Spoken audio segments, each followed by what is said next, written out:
How to fix Voicemod not working. Hello everyone, welcome to this channel. I'm Emily and I'm here to help you out today. So without any delay, let's get started. So first of all, make sure you have stable Wi-Fi connection on your device, and as you do that, launch the Play Store application over here. Make sure you're logged into your account and search for Voicemod.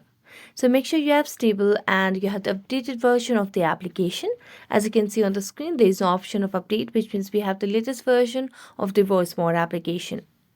So we're going to go back and then make a long press on the Voicemod application. So let's just make a long press and then tap on App Info. As I tap on App Info, it will lead us to a new page where you will be able to see the option of Clear Data at the bottom right corner of the screen over here. So tap on Clear Data and here clear the cache. Now tap on OK and tap on the app permissions afterwards and make sure you toggle on the required options over here.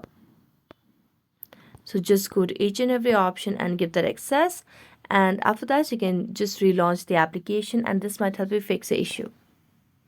So that's it. Thank you so much for watching this video. See you next time.